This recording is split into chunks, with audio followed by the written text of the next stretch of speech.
What up, all my fight fans? So we got ourselves a big fight announcement this week. We got ourselves UFC 320. We got two championship fights. We got an exciting fight on the undercard. I cannot wait to talk about this. Let's get into it, shall we? We got ourselves in the main event, the light heavyweight championship of the world, part 2, Alex Pereira versus Ankalaev. Guys, I know it wasn't the greatest light heavyweight fight we've seen. These two fought each other back in March with Ankalaev getting the victory. I know it wasn't something that we're going to highly remember as far as their fight goes.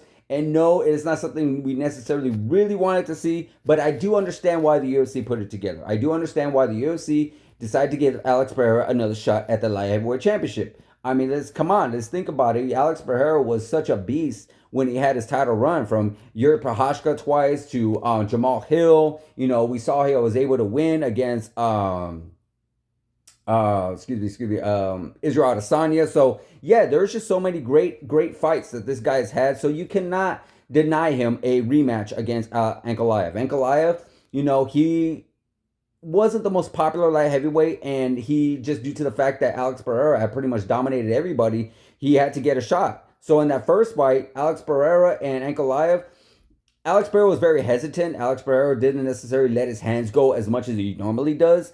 And Ankalaev was very strategic, very, he moved by like chess moves, I guess you could say, where he was making Alex Pereira guess, because he was going for the takedowns and utilizing some of his boxing and his stand-up skills, because Ankalaev can knock people out, and Ankalaev does have really good stand-up skills, but that is due to the fact that he is such a great wrestler, where Pereira isn't known for his wrestling. Pereira isn't necessarily known for a stand-up, a takedown, for his takedowns or for his grappling or anything like that on the ground, even though he has a great ground coach in Glover Teixeira.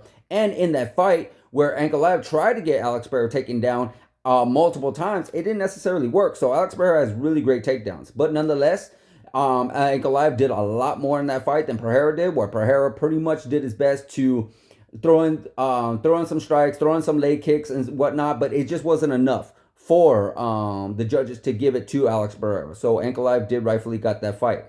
So in the rematch, are we going to see the same fight? I feel like it's going to be a little different. I feel like Alex Pereira is going to trust in his takedown defense, and he's going to let his hands go a little bit. He's going to plant his feet, and he's going to throw in those bombs, because he has some very, very scary power. And that's the only way he's going to be able to win. He has to trust his takedown defense, and he has to do his best to not let Ankalaev get comfortable with his hands. He has to believe in himself that he has better hands than Ankalaev, which in some cases and on paper he actually does.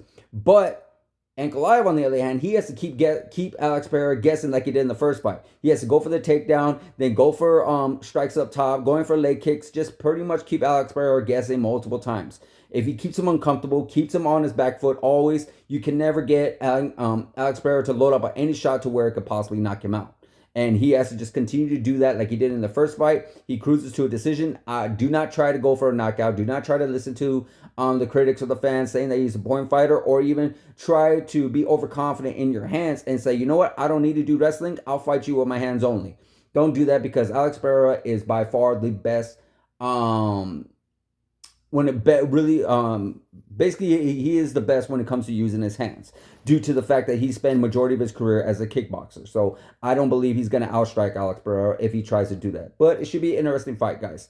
In the co-main event, you got the Terminator, the Dominator, the Energizer Bunny himself, the bantamweight champion of the world, Merab Dvalishvili, taking on the much deserved Corey Sandhagen. The guy has definitely deserved a title shot. It's been a long time coming. He's had a few interim fights. He's had a few number one contender fights, and those fights unfortunately did not go his way. He kept going, started from the bottom, climbing his way back to the top, and now he is here. He finally gets this shot at Merab. Now, it's, be careful what you wish for, because Merab is no punk. Merab will do what he's been doing to everybody in the bantamweight division, and that's pretty much steamrolling everybody. The guy just does not get tired. Even no matter how many wrestling takedowns he does, no matter how much time grappling he does, or how many times he throws his strikes or whatever, he just does not get tired. He could go on for, where the fight is 25 minutes, he could go on for another 25 minutes if he really wanted to.